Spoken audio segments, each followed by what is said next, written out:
El camino del Bodhisattva, parte 1. Lección 8. Con la motivación correcta y también con la dedicación adecuada, debemos estudiar este precioso texto sobre el Bodhisattva Charyavatara del gran Acharya Shantideva. Ya hemos estudiado los 3 primeros capítulos. Ahora, en esta sesión, vamos a estudiar el capítulo 4, que se conoce como el capítulo del cuidado. Generalmente, en el segundo capítulo, se dice los preliminares y la parte principal, y luego el tercero es el emprender, la aplicación del emprender. Las 2 primeras partes, los preliminares y la parte principal, ya se han completado. 2.2.3. La aplicación del emprender. La tercera es el emprender, la aplicación del emprender. Significa que tras recibir el voto de bodhicitta, tras generar la bodhicitta, debemos practicar. Aquí significa que debemos aplicar la práctica del bodhisattva en nuestra vida diaria. Normalmente, la práctica del bodhisattva significa las 6 perfecciones. En realidad, podemos decir que el Bodhisattva Charyavatara se basa en las 6 perfecciones, o bien que la mayoría de los temas forman parte de las 6 perfecciones. La primera perfección, la perfección de la generosidad, se menciona en el Bodhisattva Charyavatara, pero no aparece como un apartado separado o una sección separada. En el guión temático sí aparecen explícitamente las siguientes 5 perfecciones o las otras 5 perfecciones. 2.2.3.1 La perfección de la conducta ética. Los capítulos 4 y 5 explican la perfección de la conducta ética en 2 puntos principales. El primero es el cuidado, que se explica en el 4.º capítulo, y el nombre del 4.º capítulo también es cuidado o atención concienzuda. Luego, el segundo punto principal de la perfección de la conducta ética en este texto es la vigilancia, y por tanto, el tema de la vigilancia se explica en el 5.º capítulo. 2.2.3.1.1 Cuidado. Capítulo 4. ¿Qué es el cuidado? El cuidado también tiene 2 tipos, cuidado positivo y cuidado negativo. Aquí se refiere al cuidado positivo. Por ejemplo, un ladrón cuando intenta robar es muy cuidadoso, muy silencioso y camina con cuidado. Si habla con otros, también habla con cuidado y en voz baja. Aquí se habla del cuidado positivo, que significa que sin ignorancia, ira ni apego, al mantenerse en la perfección del entusiasmo, uno practica los actos virtuosos y así protege su propia mente de los objetos contaminantes, de las distracciones. En resumen, la naturaleza de este cuidado significa que uno es muy cuidadoso con lo que debe adoptar y lo que debe abandonar. No solo conoce todo esto, sino que además lo aplica en su vida diaria. Por tanto, este cuidado es muy importante en toda práctica del Dharma. Necesitamos este tipo de cuidado. No deberíamos dejar que nuestros pensamientos negativos surjan descontroladamente. Debemos proteger nuestra mente de los pensamientos negativos. Este tipo de cuidado es lo que realmente sostiene nuestra práctica del Dharma, nuestros actos virtuosos, realmente impulsa y sostiene nuestra práctica. Es un método para practicar y aumentar nuestros actos virtuosos. Este es el significado del cuidado. Este cuidado, en el texto raíz, se explica en 3 apartados. El primero es la enseñanza breve, el segundo es la explicación extensa y el tercero es el resumen. 2.2.3.1.1.1 Enseñanza breve. 4.1 Primero, la enseñanza breve es la primera estrofa. Como saben, bodhisattvas significa aquellos que tienen la bodhicitta, la persona que genera la bodhicitta o la mente de la iluminación. Los bodhisattvas mantienen firmemente la bodhicitta en su mente a través de las partes preliminar, principal y final. La parte preliminar, principal y final de la bodhicitta ya han sido completadas. Esta es otra tercera parte que es la aplicación del emprender. Esto también tiene 5 perfecciones y ahora estamos hablando de la primera, que es la conducta moral. Y esta también tiene 2 aspectos. Por ahora estamos hablando del cuidado. Quien mantiene firmemente la bodhicitta a través de la parte preliminar, principal y final es un bodhisattva. Los bodhisattvas que mantienen esto firmemente no deberían tener distracciones, no deberían tener ninguna distracción y no deberían romper las reglas o ir más allá de sus preceptos. Este tipo de cuidado ayuda a los bodhisattvas a proteger los preceptos, a no sobrepasar esos preceptos.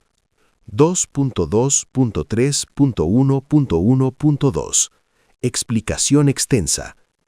La explicación extensa también tiene 3 apartados. El primero, el adiestramiento a desarrollar. Segundo, la base, las libertades y los recursos. Y tercero, ser cuidadoso respecto a las aflicciones que son lo que hay que abandonar. 2.2.3.1.1.2.1 El adiestramiento a desarrollar. Primero, el adiestramiento a desarrollar, también tiene 3 apartados. 2.2.3.1.1.2.1.1 Lo razonable es no abandonar el adiestramiento. 4.2 y 4.3 El primero es, lo razonable es no abandonar el adiestramiento, que son la segunda y tercera estrofa. En esto se dice, por ejemplo, en nuestra vida mundana, si uno ha iniciado un acto o un proyecto sin haberlo examinado bien o en profundidad, incluso si ha prometido hacer tal o cual acto, después de prometer, aún puede cambiar de opinión, aún puede detenerse, aún puede abandonar ese acto. Por ejemplo, creo que en algunas granjas de animales, el trabajo de una persona consiste simplemente en apretar un botón, y al apretar ese botón se matan muchos animales. Así que al principio, sin examinar, sin saber qué está ocurriendo en realidad, sin saber realmente qué está haciendo uno, simplemente se acepta el trabajo, que es apretar el botón. Pero luego, si uno descubre que apretar este botón genera un karma negativo muy grave, porque al apretar ese botón se matan muchos animales, una vez que se sabe esto, uno puede cambiar de opinión y puede dejarlo, puede renunciar a este tipo de trabajo. Incluso después de haber prometido hacer ese trabajo, aún puede rechazarlo si ve que hay una falta en ese acto. Pero aquí no es así. Aquí se refiere al camino o a la senda de los bodhisattvas. Una vez que entramos en el camino o senda del bodhisattva, aunque uno no lo haya examinado a fondo o previamente, aún así eso no significa que no hubiera habido ningún examen antes. Todos los budas del pasado y los grandes bodhisattvas han examinado este camino con su gran sabiduría. Y uno mismo también puede haber examinado los preceptos de la bodhicitta o del camino del bodhisattva. Y por tanto, una vez que entramos en tan noble camino o camino del bodhisattva, no deberíamos cambiar de opinión, no deberíamos abandonarlo. Uno debería sentirse muy honrado y afortunado de haber encontrado un camino de bodhisattva tan grande en la propia vida. Debería simplemente sentirse gozoso y feliz por encontrar semejante camino y simplemente continuar sin ninguna demora o sin cambiar de opinión. Esto es, lo razonable es no abandonar el adiestramiento. ¿Y por qué es razonable? Porque los budas y los grandes bodhisattvas del pasado lo han examinado, y uno mismo también puede haber examinado este precepto o este camino del bodhisattva. Por tanto, una vez que uno está en este camino, no debería cambiar de opinión.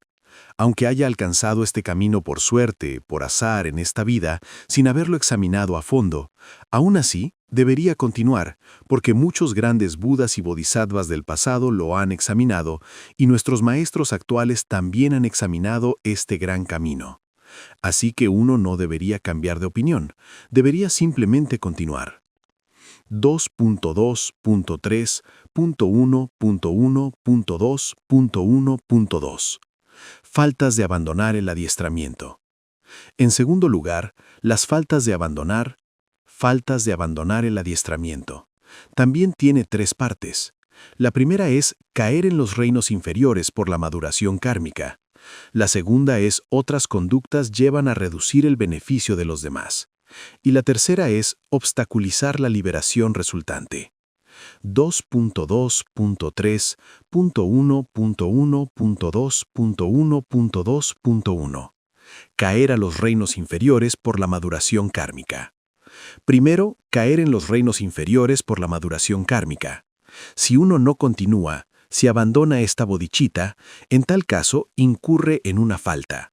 Falta aquí significa caer en los reinos inferiores por la maduración kármica. Y este apartado también tiene 3 secciones. 2.2.3.1.1.2.1.2. Punto A. Nada más que en los reinos inferiores. La primera es nada más que en los reinos inferiores. Significa que cuando generamos la bodhicitta, prometemos liberar a todos los seres del samsara, o, como dije en la sesión de la mañana, uno ha prometido tratar a todos los seres como invitados. Ahora necesitamos tratarlos de forma adecuada o liberarlos del samsara. Y al hacer una promesa tan grande, después, si uno no sigue la promesa con el propio cuerpo, habla y mente, o mediante los propios actos, significa que lo que ha prometido y lo que está haciendo son cosas distintas. Nuestra promesa y nuestros actos se vuelven 2 cosas distintas. Y eso significa que uno está engañando a los demás, está engañando a todos los seres sensibles. Cuando uno hace la promesa y dice que tratará a todos los seres como invitados y los tratará bien, que los liberará, les ayudará, pero lo que está haciendo, el propio acto no está siguiendo esa promesa, uno realmente está engañando a todos los seres sensibles. Y al engañar a todos los seres, no solo a 1 o 2 o a unos pocos seres, sino al engañar a más de 8 millones de seres humanos y a todos los seres ilimitados de los 6 reinos, entonces, por supuesto, la consecuencia es grave. Uno sufrirá graves consecuencias. La consecuencia de engañar a seres sensibles ilimitados no es otra que caer en los 3 reinos inferiores.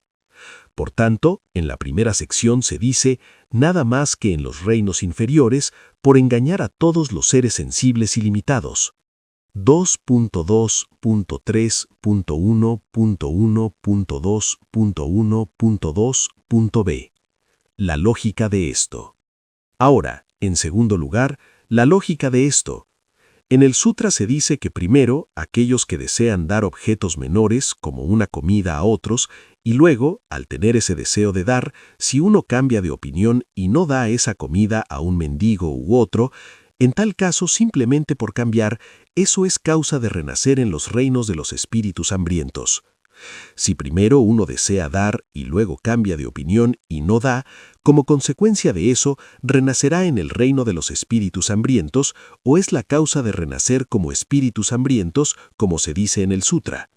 Si esto es así, entonces invitar a todos los seres sensibles desde lo más profundo del propio corazón al estado del resultado temporal, que es la liberación, y al resultado último, que es la budeidad perfecta, tras invitar a todos esos seres a esos estados, si después uno quiere engañarlos a todos, en ese caso, ¿cómo va a renacer en los reinos superiores? No va a suceder. Esta es la razón. Porque si cambiar de opinión respecto a cosas menores como ofrecer una comida, si eso también tiene tal o cual consecuencia, no hace falta mencionar que engañar a todos los seres sensibles tiene una consecuencia grave, que no es otra que caer en los 3 reinos inferiores. 2.2.3.1.1.2.1.2. Refutar las objeciones. 4.7. Ahora, la tercera es refutar las objeciones. Aquí la objeción o el argumento es que se dice que el Arya Shariputra, que también está practicando el camino del Bodhisattva o la práctica de los Bodhisattvas, cuando el malvado o Mara le pidió su mano derecha, cortó su mano derecha y se la dio a Mara utilizando la mano izquierda, porque no tenía su mano derecha para ofrecer. La mano derecha ya había sido cortada y ya había sido entregada a Mara. Así que se la dio utilizando la mano izquierda. Y en ese momento, Mara se decepcionó y utilizó palabras duras o un lenguaje desagradable hacia Shariputra. Por eso Shariputra se entristeció y renunció a la bodhicitta. Y luego, más adelante, alcanzó el estado de Arhat. Así pues, este es un motivo de objeción.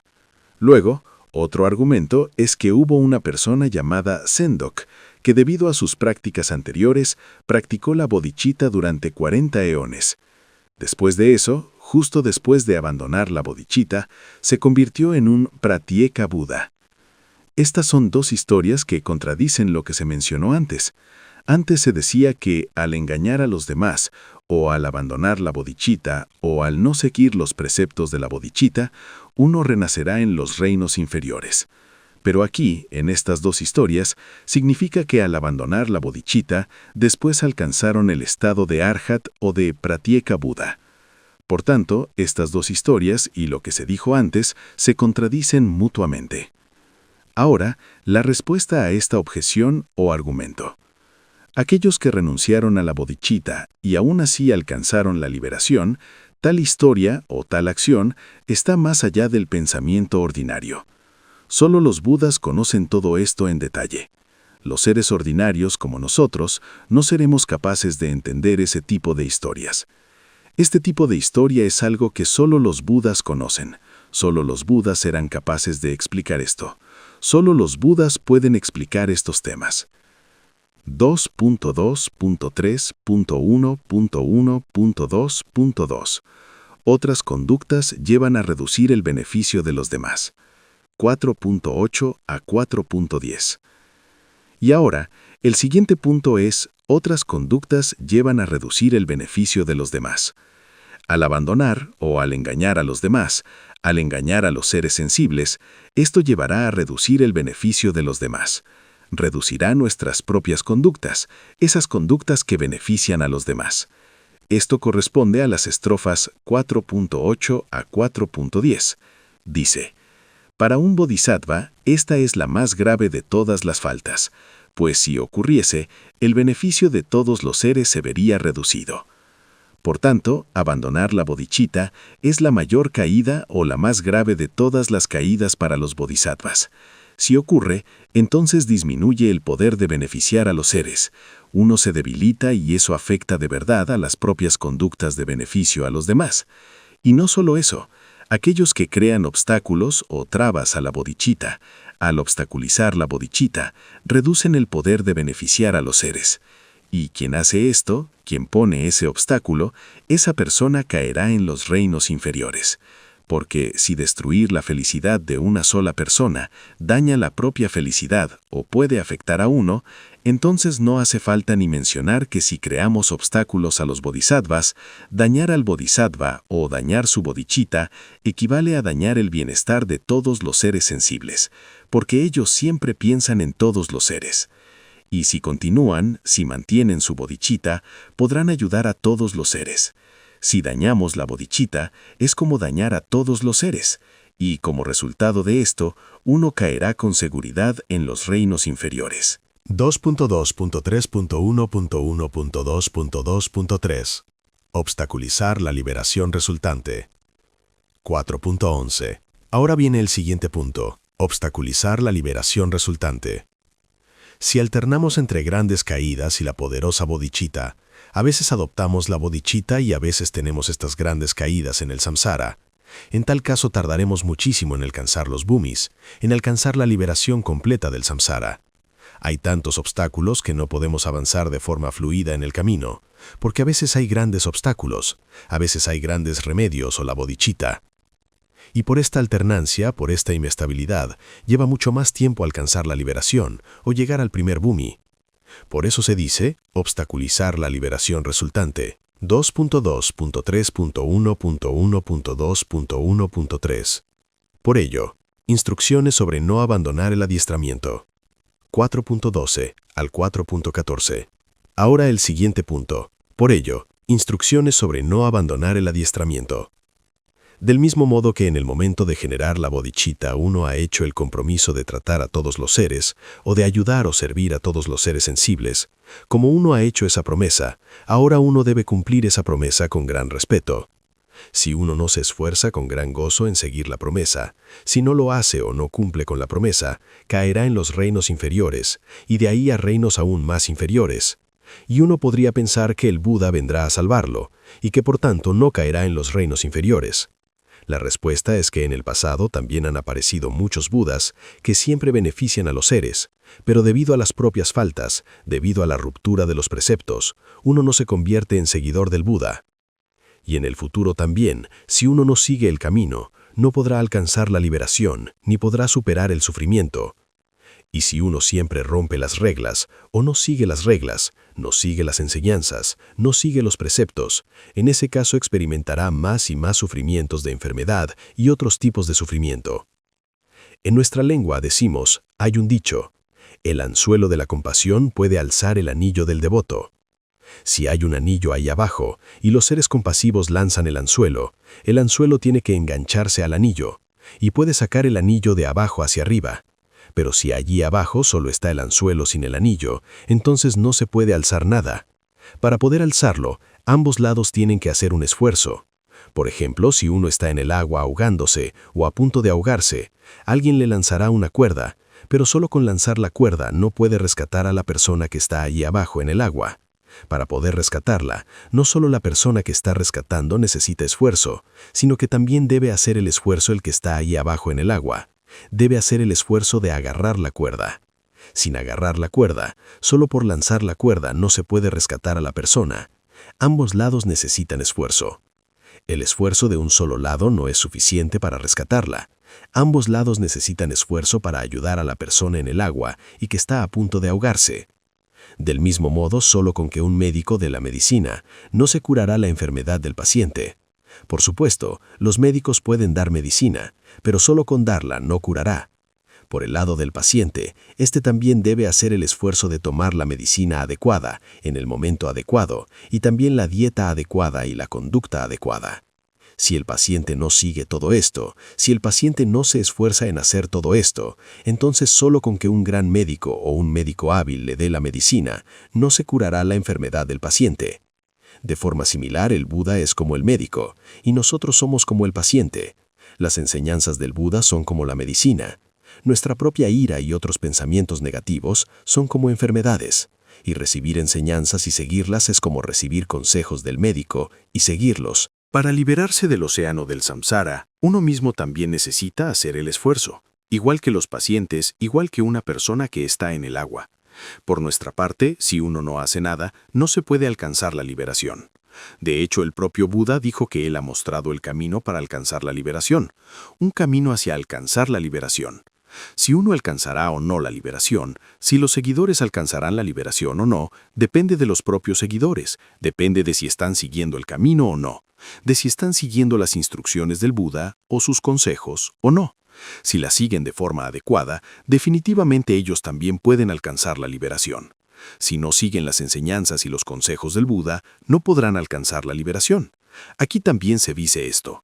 Aunque en el pasado han aparecido muchos Budas, si uno no pone esfuerzo de su propio lado, si siempre comete actos negativos y no presta atención a hacer algo bueno, o a realizar actos virtuosos, o a desarrollar la bodhicitta, etc., entonces, aún así, uno no puede ser salvado, no puede ser rescatado.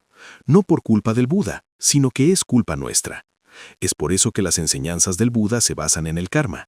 El Buda no dice, los seguidores pueden simplemente descansar, simplemente dormir, no hacer nada, y yo les daré la liberación, el estado de iluminación. No es así. Los seguidores tienen que hacer el esfuerzo. En la escuela también, aunque los estudiantes estén en la mejor escuela con el mejor profesor, si el estudiante no hace nada, si el estudiante no estudia, ¿cómo pueden los profesores dar una buena educación a los estudiantes? Los estudiantes deben hacer el esfuerzo. Si los estudiantes no prestan atención, no van a la escuela a la hora correcta, o si los estudiantes siempre juegan y juegan, en ese caso simplemente escuchar las instrucciones del profesor no servirá de nada. Los estudiantes necesitan poner atención. Es ahí cuando los estudiantes pueden adquirir conocimiento. Así pues, si un estudiante puede o no adquirir conocimiento, no solo depende del maestro, principalmente depende del propio estudiante, de él mismo o de ella misma. Aquí, en cualquier caso, significa que si uno no sigue o si no realiza acciones correctas, en el futuro también experimentará más y más sufrimientos diversos. 2.2.3.1.1.2.2 La base, las libertades y los recursos. Ahora el siguiente es la base, las libertades y los recursos, lo cual significa la preciosa vida humana o los 18 prerequisitos, y este también tiene 3 subapartados. 2.2.3.1.1.2.2.1 La dificultad de obtenerlos, 4.15 y 4.16. El primero es la dificultad de obtenerlos. Por tanto, que el Buda aparezca en este mundo y que uno tenga fe y haya obtenido la preciosa vida humana que tiene los 18 prerequisitos y que esté habituado a las acciones virtuosas es muy raro de obtener desde el punto de vista natural, el punto de vista de la causa, desde el punto de vista numérico y también desde el punto de vista de la visión. Hemos obtenido esta preciosa vida humana que es muy rara de obtener, y no podemos garantizar que en el futuro obtendremos tan especial vida humana de manera definitiva. No podemos garantizarlo, depende de nuestro karma. Y cuando la tenemos, y además estamos saludables y tenemos las condiciones favorables, como los medios de subsistencia, y no tenemos grandes obstáculos, aún así nuestra vida no es confiable, porque nuestra vida es impermanente. No podemos decir que esta vida durará varias décadas o que durará hasta que uno alcance 100 años. No podemos garantizarlo, no podemos asegurarlo. Esta vida presente es muy frágil y no tenemos control sobre ella. No tenemos control de hasta qué edad queremos vivir, etc. Y esto significa que esta preciosa vida humana es muy rara de obtener. En este momento tenemos todas las condiciones favorables y no tenemos grandes obstáculos. Aún así no podemos depender de ella, es impermanente.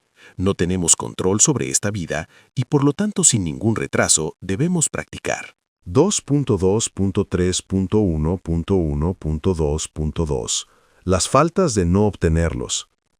Ahora, el siguiente punto, las faltas de no obtenerlos. Faltas de no obtener la preciosa vida humana. Este también tiene dos partes, las faltas en sí y pruebas de esto.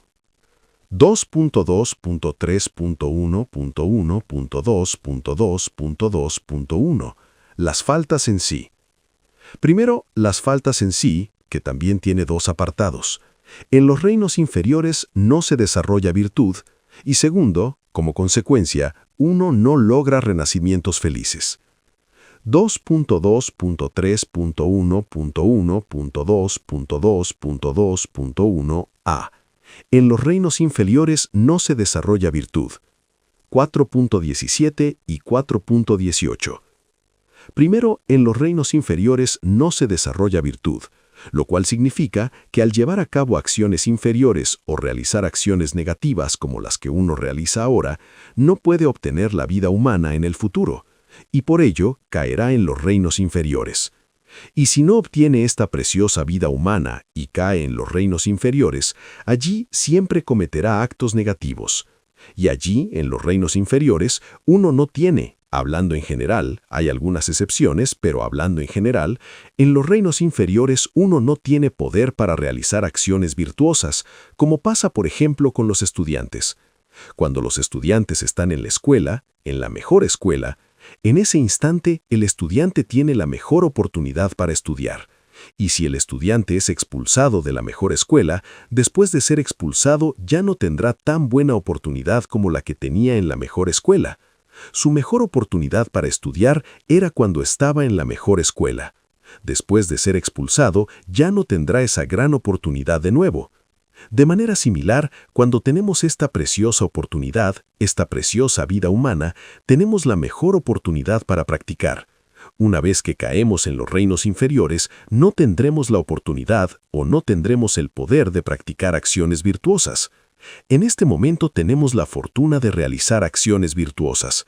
Tenemos el poder y tenemos la habilidad de realizar acciones virtuosas, pero aunque tengamos semejante oportunidad, si uno no hace buenas acciones, como resultado de ello, caerá en los 3 reinos inferiores y experimentará un sufrimiento inconcebible. Y ya en ese instante, ¿qué puede uno hacer si ya no tiene la oportunidad de realizar acciones virtuosas? Así pues, esta es la consecuencia. 2.2.3.1.1.2.2.2.1b. Como consecuencia, uno no logra renacimientos felices. 4.19. El siguiente, como consecuencia, uno no logra renacimientos felices. Creo que felices aquí significa renacimientos superiores. Uno no obtiene renacimientos superiores, que se refiere a los humanos, semidioses y dioses. Estos 3 son los 3 reinos superiores, y nacer en uno de estos 3 se llama renacimiento superior. Nacer en uno de los 3 reinos inferiores se llama renacimiento inferior, Y si cuando tenemos la oportunidad no realizamos acciones virtuosas y siempre cometemos acciones negativas, en ese caso, en los reinos inferiores, ni siquiera escucharemos el sonido de la felicidad, incluso durante cientos de eones. Si uno ni siquiera escucha el sonido de la felicidad o el sonido de los reinos superiores, no hace falta mencionar que no podrá obtener tales reinos superiores o tales renacimientos superiores. Así pues, ni siquiera se escuchará el sonido de un renacimiento superior. ¿Cómo puede uno obtener el renacimiento superior cuando está en los reinos inferiores? Es muy difícil. No significa que sea imposible, pero una vez que uno está en los 3 reinos inferiores, es muy difícil de obtener. De hecho, en las enseñanzas budistas se dice que, aunque uno haya caído en los 3 reinos inferiores, tras agotar todas las negatividades pasadas, uno todavía puede tener un renacimiento superior. 2.2.3.1.1.2.2.2 Prueba de esto. Ahora el segundo. Prueba de esto, que también tiene 2 partes. Prueba canónica y prueba lógica. 2.2.3.1.1.2.2.2 A. Prueba canónica. Primero, la prueba canónica. Por esta razón, el señor Buda, de hecho, el Buda dio este ejemplo hipotético en la estrofa 4.20, que dice: por eso el Buda explicó que obtener una vida humana es tan difícil como que una tortuga introduzca su cuello en un yugo que va a la deriva en un gran océano. Esto muestra qué difícil es obtener la preciosa vida humana desde el punto de vista del ejemplo.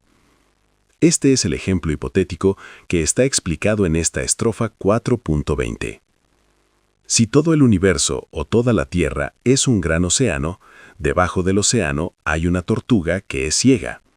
Y en la superficie del océano hay un yugo que no permanece en la misma superficie del océano todo el tiempo, pues debido a las olas siempre se mueve o es arrastrado por ellas en las diferentes direcciones. Esta tortuga ciega solo sube a la superficie del océano una vez cada 100 años. Y en ese momento, meter su cuello en el yugo o en el agujero del yugo es algo muy raro. Y el Buda preguntó a sus seguidores de la Sangha: ¿este ejemplo es fácil o no lo es? Y sus seguidores respondieron: no es fácil. Poner el cuello de la tortuga dentro del yugo no es fácil. Y entonces el Buda dijo: obtener esta preciosa vida humana es como esto, muy rara de obtener. Y mediante este ejemplo, el Buda explica cuán difícil es obtener la preciosa vida humana. De hecho, este ejemplo y su significado tienen muchas similitudes. Por ejemplo, la tortuga es ciega. Esto significa que nuestras virtudes son débiles, no poderosas. La tortuga sube a la superficie del océano una vez cada 100 años, no a menudo, no cada mes o cada año, sino cada 100 años. Esto significa que nuestras acciones virtuosas son raras, que no hacemos muchas acciones virtuosas. Y el océano es muy vasto, y así como este lo es el número de seres de los reinos inferiores, vasto como el océano. Y el yugo dorado solo tiene un agujero. De manera similar, el número de preciosos seres humanos son muy escasos, como un único agujero. Y este yugo siempre está moviéndose por las olas. Esto significa que tenemos muchos obstáculos. Así como estas olas causan obstáculos para que el yugo permanezca en la misma superficie, del mismo modo también tenemos muchos obstáculos para hacer acciones virtuosas o para practicar el Dharma. Así pues, este ejemplo y su significado tienen muchas similitudes. En todo caso, este es uno de los principales ejemplos para explicar lo difícil que es obtener la preciosa vida desde el punto de vista del ejemplo. 2.2.3.1.1.2.2.2 B. Prueba lógica 4.21 y 4.22. El siguiente es la prueba lógica. Se dice que si cometemos una acción negativa durante un solo instante hacia los Budas o hacia un objeto especial, o si generamos pensamientos maliciosos hacia un objeto especial, como Budas y Bodhisattvas, entonces como resultado de esto, uno permanecerá eones y eones en el insoportable infierno, que es el que tiene el mayor sufrimiento, el infierno más severo.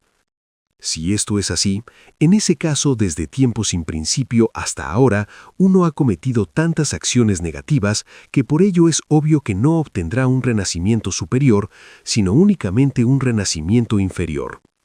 Y no solo como resultado de nuestras acciones negativas uno renacerá en los reinos inferiores, sino que allí cometerá más y más acciones negativas, y por eso se vuelve más difícil de obtener la preciosa vida humana. 2.2.3.1.1.2.3. Una vez obtenidos, descartar la ausencia de esfuerzo. Ahora la siguiente sección. Una vez obtenidos, descartar la ausencia de esfuerzo. Una vez que el precioso renacimiento humano es obtenido, abandonar la ausencia de esfuerzo. Este también tiene dos partes.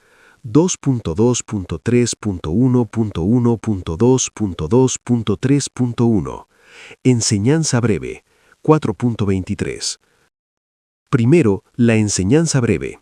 Tras obtener esta preciosa vida humana que es muy rara de obtener desde muchos puntos de vista, si después de obtener esta preciosa vida humana uno no se compromete, si no realiza acciones virtuosas, entonces no hay mayor engaño e ignorancia que este. Esta es la enseñanza breve.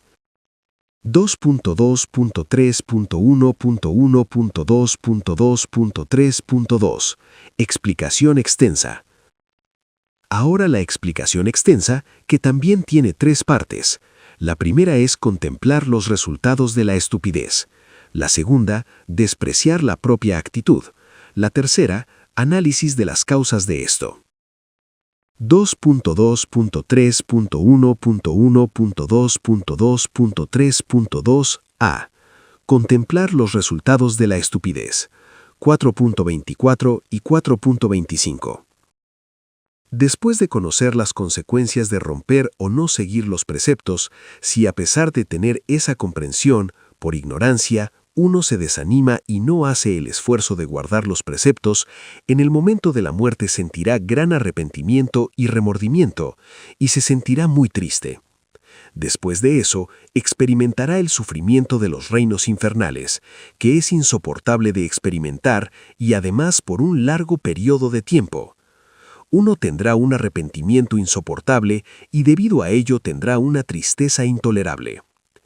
Ahora que sabemos qué importante es guardar los preceptos, en este instante que lo sabemos, debemos actuar de acuerdo con nuestro propio entendimiento y conocimiento de la importancia de guardar los preceptos.